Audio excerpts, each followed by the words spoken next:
ଝାରସୁଗୁଡ଼ା ଜିଲ୍ଲାରେ ଆସନ୍ତା ଖରିଫ 2026 ଋତୁ ପାଇଁ ଜିଲ୍ଲା କୃଷି ଋଣ ନୀତି ବୈଠକ ଜିଲ୍ଲାପାଳ ଝାରସୁଗୁଡ଼ା ଶ୍ରୀ କୁଣାଲ ମୋତିରାମ ଚୌହାନଙ୍କ ଅଧ୍ୟକ୍ଷତାରେ ଅନୁଷ୍ଠିତ ହୋଇଯାଇଛି।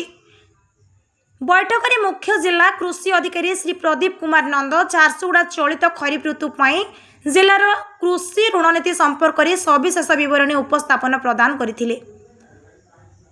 ଏହି ବୈଠକରେ ସମବାୟ ବିଭାଗର ଉପନିବନ୍ଧକ କୃଷି ବିଜ୍ଞାନ କେନ୍ଦ୍ରର ବୈଜ୍ଞାନିକ ଉଦ୍ୟାନ କୃଷି ବିଭାଗର ସହକାରୀ ନିର୍ଦ୍ଦେଶକ ଜଳସେଚନ ବିଭାଗର କାର୍ଯ୍ୟନିର୍ବାହୀ ଯନ୍ତ୍ରୀ ଏବଂ ଅନ୍ୟାନ୍ୟ ସମ୍ପୃକ୍ତ ବିଭାଗର ଅଧିକାରୀମାନେ ଉପସ୍ଥିତ ଥିଲେ। ଉପସ୍ଥାପନ ସମୟରେ ମୁଖ୍ୟ ଜିଲ୍ଲା କୃଷି ଅଧିକାରୀ ସମ୍ଭାବ୍ୟ ଏଲ୍ ନିନୋ ପ୍ରଭାବ ଏବଂ ସ୍ୱଳ୍ପ ବର୍ଷା ପରିସ୍ଥିତିକୁ ଦୃଷ୍ଟିରେ ରଖି ଜିଲ୍ଲାର ପ୍ରସ୍ତୁତି ଯୋଜନା ଉପରେ ବିଶେଷ ଗୁରୁତ୍ୱ ଦେଇଥିଲେ।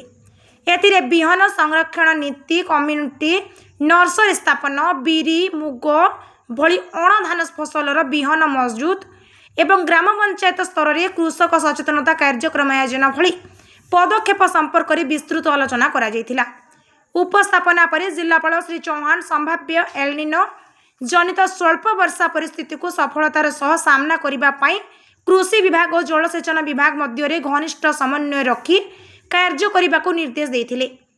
ଏଥିସହ ସେ ଚାଷୀମାନଙ୍କ ସ୍ୱାର୍ଥକୁ ସର୍ବୋଚ୍ଚ ପ୍ରାଥମିକତା ଦେଇ ସମସ୍ତ ସମ୍ପୃକ୍ତ ବିଭାଗ ମିଳିତ ଭାବେ କାର୍ଯ୍ୟ କରି ସମସ୍ତ ପ୍ରସ୍ତୁତି ଯୋଜନାକୁ ସମୟୋପଯୋଗୀ ଭାବେ କାର୍ଯ୍ୟକାରୀ କରିବାକୁ ଆହ୍ୱାନ ଜଣାଇଥିଲେ। ବୈଠକରେ ଖରିଫ 2026 ଋତୁ ପାଇଁ କୃଷକମାନଙ୍କୁ ଆବଶ୍ୟକୀୟ କୃଷି ଆଦାନ ସମୟରେ ଯୋଗାଣ, ବୈଜ୍ଞାନିକ ଚାଷ ପଦ୍ଧତିରେ ପ୍ରସାର, ବିକଳ୍ପ ଫସଲ ଚାଷକୁ ପ୍ରୋତ୍ସାହନ ଏବଂ ସମ୍ଭାବ୍ୟ ପ୍ରତିକୂଳ ପାଣିପାଗ ପରିସ୍ଥିତିର ମୁକାବିଲା ପାଇଁ ସମନ୍ୱିତ କାର୍ଯ୍ୟ ଯୋଜନା ଅନୁଯାୟୀ ପଦକ୍ଷେପ ଗ୍ରହଣ ଉପରେ ମଧ୍ୟ ଆଲୋଚନା କରାଯାଇଥିଲା। ଝାରସୁଗୁଡ଼ାରୁ ଘନଶ୍ୟାମ ପଡ଼ିହାରୀଙ୍କ ରିପୋର୍ଟ, ଓଡ଼ିଆ ଭାସ୍କର।